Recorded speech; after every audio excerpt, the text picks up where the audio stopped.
Welcome back to the Side Chat Podcast. This week we're going to talk about the Grumman Biplanes, kind of the beginning of the Grumman Company and the steps it took to basically become a Wildcat. You can trace the early Grumman Biplanes all the way to the Bearcat, essentially, just all direct descendants of each other. And even though the F3F and the F2F we're going to talk about quite a bit weren't particularly great planes, they still have some notable moments in history, and especially for aircraft development. All this stuff we're going to talk about takes place in the 1930s, so it's between the two wars. And so it's kind of very important for aircraft development, but most of the stuff didn't see a lot of action. Although the F3F went into service, about 1939-ish? Or 1938-ish? Yeah, give or take. I think it was 38, 39, something like that. Went out of service, I think, in late November 1943. So even though it was completely outdated, it still saw service in a role for naval air stations later on. But first, let's talk about Leroy Grumman. He was the man behind the company. He started out he graduated from Cornell, which, one of those fancy East Coast schools. And then he joined the Navy in World War I. He became a test pilot and then eventually became a project engineer.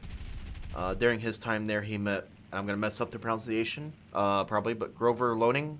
Is that how you say that? It's either loaning or leaning or lenning. Who knows? I think it's lenning, actually. I don't know. It's an aircraft company that's long gone. Grumman went to work for him as an engineer, then eventually a plant manager. Loaning moved the company elsewhere, and Grumman stayed behind to open up a small aircraft shop repairing Loaning's planes. Evidently, those aircraft had a lot of issues, and there was a service industry that opened up. And that company was started in Long Island, New York. That's where I believe, is Grumman still there to this day? Yep.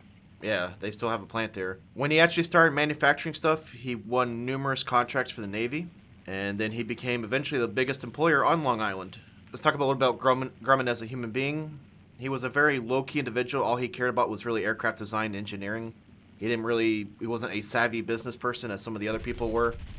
He kind of had people for that, and he just focused on the planes. He was actually so low-key that his son complained to him that nobody at his high school knew what his family did. And he forced his father to take out an advertisement so that people knew that Grumman Aircraft was a real thing. So, that's kind of amazing. You're that big of a company back then, which was kind of a poor economic time, and nobody heard of you. In 1946, Grumman came down with a very bad cold that turned into pneumonia, and then he was given a shot of penicillin, but he didn't know that he was allergic to it, and it nearly killed him, and it made him blind, and then he gave up control of the company to others. But as you can tell, Grumman has now, was it like the number, 7 or 8, 9 defense company in the U.S.? It's still around today.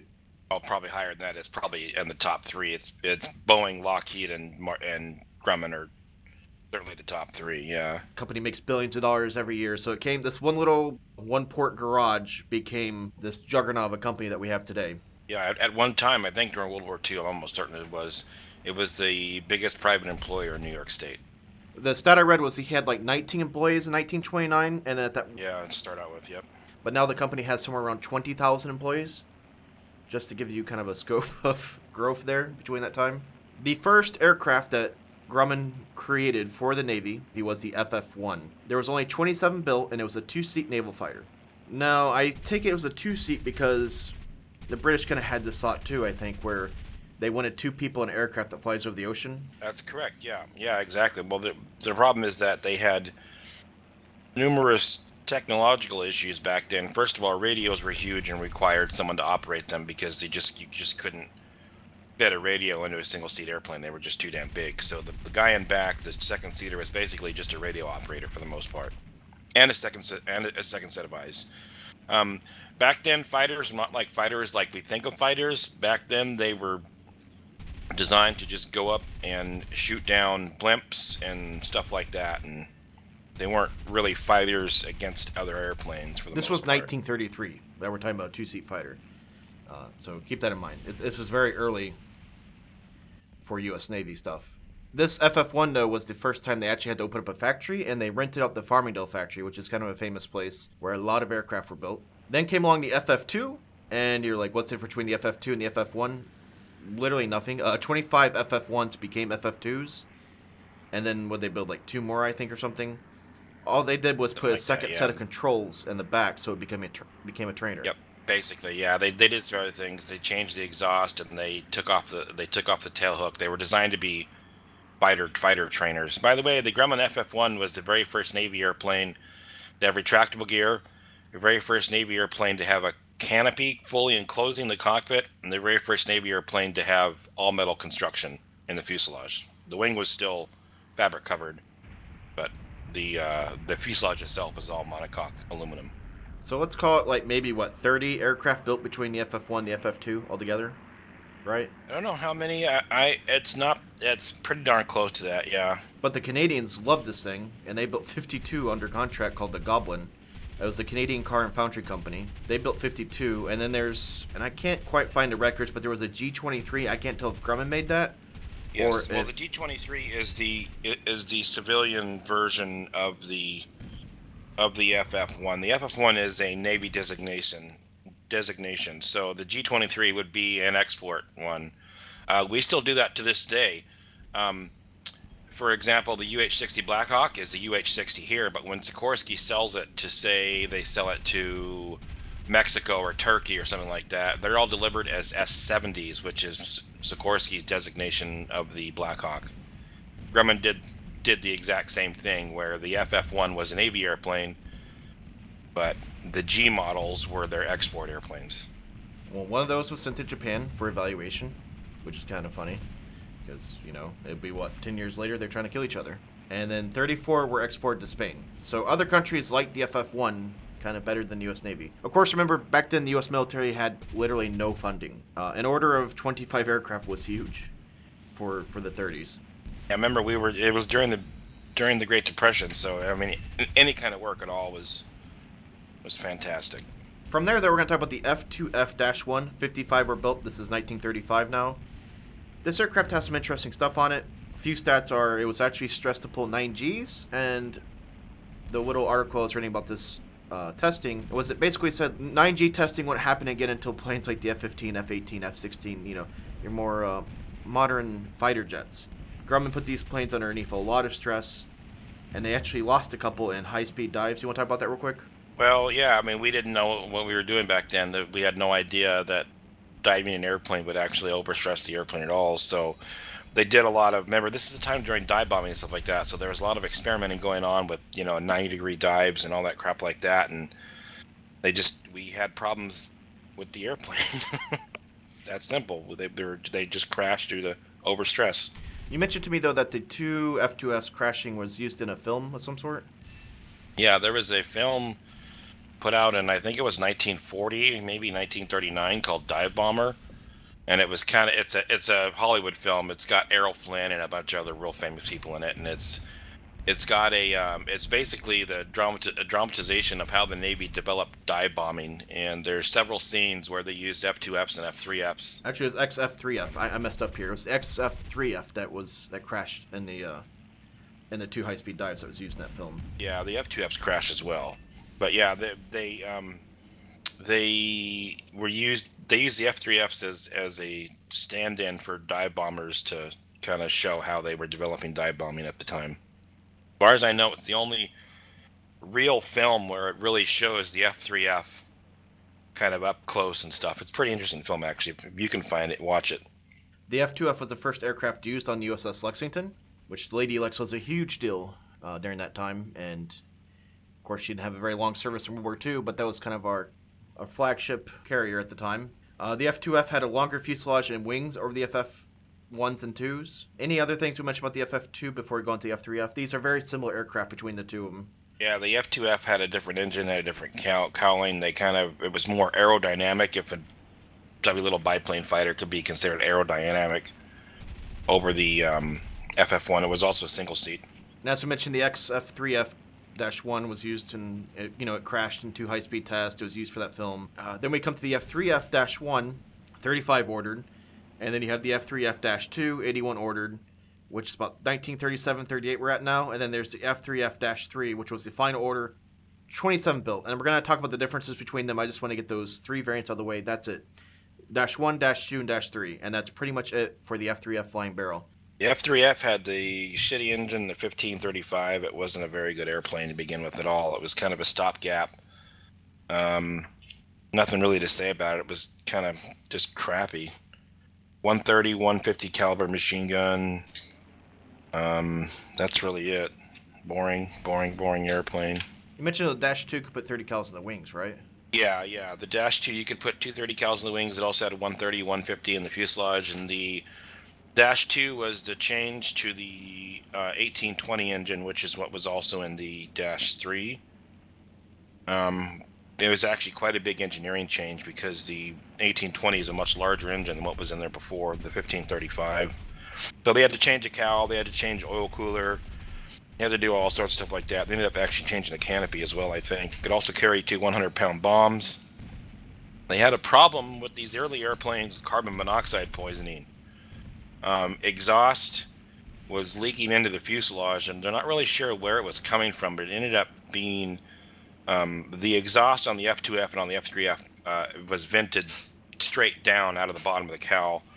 And it ended up, they found out later that there was a boundary layer of air that was sucking the exhaust up the side of the fuselage directly into the canopy.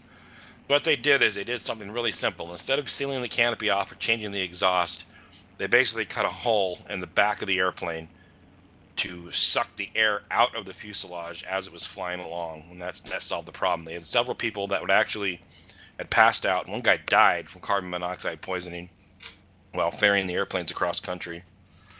And you can see this on the War Um, Thunder model. You see these two little, basically like almost laundry vents on the sides yep, of the fuselage. That's what he's talking yep, about. towards the back. Yep. They also put a three-bladed three-bladed prop on it. That's it. It had longer range, which is more. That's very important for a naval aircraft, and I think it was a little faster too. Yeah, because it well over the Dash 1. You mean? Yeah, because it had a bigger engine. Yeah. Some other things to note is that the bottom half of the fuselage for the flying barrel was watertight, so it would assist in water landings. But of course, the aircraft liked to flip over. Yeah, they did this really stupid thing. Actually, a couple Navy airplanes at that time did that. They had these flotation bags that would pop out on the wing that were theoretically supposed to keep the airplane level long enough to where you could get out of the airplane. And the F3F and actually all the Grumman biplane fighters, they were in the bottom part of the top wing, and it was a little compressed air thing. They'd pull a handle, and then they would blow the panels off, and it would blow these basically bags. They're canvas bags full of air. They'd blow them up, and they'd sit there and they'd float, but it tended to actually flip the airplane over. Probably not a good thing. And in the Devastator, they like to just go off randomly. Yeah, they did. Yeah, the Devastator had a problem. The Devastator, they were actually actuated by a small explosive charge called a squib, which is still used today in airplanes for like fire extinguisher bottles and stuff like that. And they would just randomly go off. So they'd be flying along, and all of a sudden hear this pop, and then this big giant orange flotation bag would pop out of the top of your wing. Navy ended up actually removing all the bags from, I think the Wildcat had them too, as a matter of fact, from the Devastator and from the SB2U Vindicator. They had them as well. And they're heavy, and it's just useless. Absolutely useless. But the important thing for this aircraft was it helped Grumman, kind of learning pains, learning what to do, and then you get to the Wildcat, which we'll talk about in a minute. A lot of the naval pilots who fought in World War II that were entered in before Pearl Harbor learned on these series of aircraft we just covered. And there's a few other naval trainers, but you can kind of trace back where the early Buffalo and Wildcat pilots at one point flew some type of Grumman naval biplane to learn. Up until 1940, up until the middle, like July or August of 41, the F-3F was a standard Navy fighter. It was on every carrier. It was at every, assigned squadron. There were very few monoplane fighters. There were some Buffaloes, but they weren't, they didn't build too many of them to begin with, and there were also the Wildcats were starting to show up as well. So the Navy is looking for a new monoplane, and there was three contenders. There was the navalized version of the P-35 from Zversky. There was the F-2 Buffalo from Brewster, and then there was the, what was it called, the F-4F, basically Dash 1 at the time by... The XF4F-1, yes. That plane was never actually got off paper. It was just a biplane that they created on paper, but basically it was a Wildcat biplane. That plane was never made, though. So there's a little confusion as to people saying, well, the F-3F and the F-4F are direct descendants. Well, they are, but there's very little in common from them. The X4F-1 was probably the one that you could say there was the most in common, but that aircraft was never designed. Then went to the X4F-2, which has quite a bit of changes. The only thing from the flying barrel to the Wildcat that are very similar is basically kind of the fuselage and the landing gear. The same style of landing gear, the same narrow track, same hand cranks, same system. Yeah, the landing gear was the standard for Grumman. It started back on the Grumman Duck, which is actually a leaning airplane, a leaning design. Leroy Grumman designed the landing gear on that thing, and it was pretty much the same landing gear from the Duck through all the Grumman biplanes up until the Wildcat. Then, of course, the Hellcat. They changed the landing gear, but it was a hand crank landing gear. Crank was on the right hand side. It took 29 turns to put the gear up. And there was always a kind of race between Navy pilots who could get the landing gear up fastest. And so it's true. You'd see a bunch of Navy pilots, especially the Wildcat pilots. Their right arm would be a lot bigger than their left arm because they were too busy cranking their landing gear up and down. There's an old saying that you can always see a Wildcat pilot in a bar because his right arm is always bigger than his left arm. Now, if you put the flying barrel next to the Wildcat, sideways profile, they do look very similar. But like I said, the landing gear, fuselage, some parts of fuselage, that's it. Same basic fuselage design is the same for both airplanes. I mean, it looks different because the Wildcat has a different tail and it's got a different canopy and stuff like that. But I mean, as far as the whole design. flying barrel thing, you can tell that it's a direct descendant of it. Grumman but most of Grumman's planes had that very similar look to them. That very round fuselage Yep. with Correct. stubby Look at the wings. Avenger, all that stuff like that. Yep. So X4F-1 was never created. They created X4F-2. That aircraft was actually, I think it tried to fly once. The controls were a little bit confusing. The pilot thought he was putting up the flaps and said he was turning off the fuel. Aircraft went straight to the ground, gone.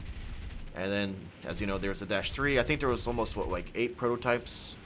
Something like that. There was a bunch of them. They did a bunch of cowling changes and a bunch of. They had engine cooling problems early on, so they had a bunch of cowling variations and scoops cut in the cowling and propeller changes and all that stuff like that. So the Wildcat was problematic, but the reason why the Navy and the Grumman kept going on it was that they did not trust Brewster. Brewster did not have a lot of experience. They were kind of a smaller company, manpower, and it just everything. And then, of course, they end up being a little bit corrupt. Yeah, slightly. So the Navy kind of hedged their bets and told them to keep working on the Wildcat. And thankfully they did, because we need those Wildcats when the Japanese attacked. And the Wildcats were kind of a nice stopgap until the Hellcats and other aircraft could catch up. But, of course, I mean, we've always kind of debated if the Wildcat was a great plane or not, but Compared to the Zero, the Wildcat's a totally different animal. The Wildcat has a different theory of it's just a different theory airplane to begin with. The Zero was a very light, very maneuverable airplane that had no armor. It had no self-sealing fuel tanks. It was basically very dangerous to fly. Wildcat, on the other hand, had bigger guns, had much more armor, much more gas, had self-sealing fuel tanks. It was much more sturdier, much more rugged, much better built as well. one that might become a different of tactics too. The Japanese knew basically the A6M2 versus the Wildcat was beat them in the vertical. Zero had the best initial climb of almost any aircraft, and the Wildcat did not have any initial climb characteristics. And so when the Japanese Zero went straight up and the Wildcat tried to follow it, it was just dead. I mean, the Wildcat was it was partly training, and the Wildcat was trying to fight basically a butterfly. It's like a pit bull chasing a butterfly, I guess, right? Like, it was just not not graceful. That's actually a really good example. Yeah. Yeah. Like I said, it's not a bad aircraft. It could have faced anything else, and it would probably have been a better aircraft. Yep. But the Wildcat led to the Hellcat, and the Hellcat had 60% of the Pacific kills in that theater. So it's that's a stat you can't really look away. The Wildcat, all the stuff led to the Hellcat, which was one of Grumman's finest aircraft, and then, of course, you have the Bearcat, and then go on to the naval fighters that the Grumman company put out over the years. So it's kind of all interesting. It all started with that FF1 two-seat fighter. Yep.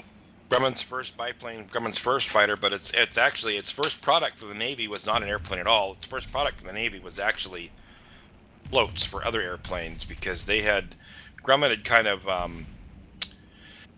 of pioneered the whole stressed aluminum monocoque construction thing, and so the Navy needed floats for various seaplanes, and so they put a contract to Grumman to start building that stuff. That's actually how they got started with the Navy, anyways. Grumman Duck. And I kind of like to see it added to War Thunder. It'd be kind of useless because, well, it'd be swordfish level useless, kind of. Yeah. Yeah, but it'd just be goofy fun. It would be goofy fun. When why I say that is because it only has 130 cal in the back. It had no front armament. But the Grumman duck was a great little aircraft. It was it was originally a landing design that Grumman, I don't know how he got his hands on exactly, but he manufactured it. He designed it. He designed it for Lenning, and then when Lenning went bankrupt, he asked the Navy to if he could start building them, and they said yes. So Grumman got the contract to build them. So remember, like the small numbers of FF1s and FF2s and F2Fs and F3Fs. I said they made like what 700-800 ducks. These aircraft saw a lot more action than any of those fighters we just talked about. What'd you call it earlier? An amphibian? It's not really a float plane. It's an amphibian. It's a float plane, but it could also land on water or land on land. So that's an amphibian, just like a real amphibian, like a frog, goes on water and goes on land.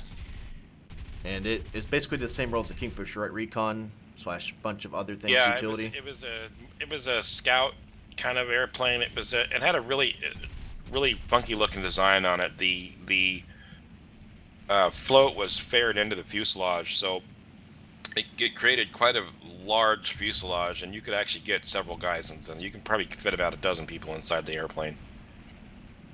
It wasn't very fast. It was a biplane. Didn't carry very much. I think it only carried maybe two or three, maybe four bombs, like 110-pound bombs, and that's it. It had a small engine on it. It was kind of a crappy airplane, but what it did very well. And they're still around today. It did a lot of, yeah, there's a couple of them around still. It did a lot of search and rescue stuff mostly. It was too big to get fired off a battleship or anything like that, so that's where the Kingfisher came in, but it was a scout airplane. But hopefully you learned something about it. Like I said, I know when we keep saying flying barrel, there's another famous flying barrel, but for Americans this is our flying barrel. Don't take it away from us. The F3F flying barrel was the first flying barrel. That Saab jet came years and years and years after this airplane. This airplane was called the flying barrel from the beginning. This is the real flying barrel. Kobe will fist fight anybody who refutes. Oh, absolutely I will. Absolutely I will. Just meet him out back and he'll deal with you. Mm-hmm. All right, our next podcast, like I said before, it's either going to be on the P-61 Black Widow if the patch comes soon. If not, we're going to do a podcast on U.S. naval torpedo bombers, and then we'll probably kick it somewhere international after next. We've done quite a few American podcasts, so I'm going to go hopefully back to another international plane. I'm trying to find some information on like some A7Ms, but I'm having a hard time tracking down any books or information on it. But if you have any input on this podcast or the P-61 podcast or the U.S. Naval Torpedo Bomber podcast, you can head over to the forums. I'll put a link below, and you can ask any questions, or if you want to share any information or anything, any concerns or whatever, you can post it there. And we will catch you on the next one.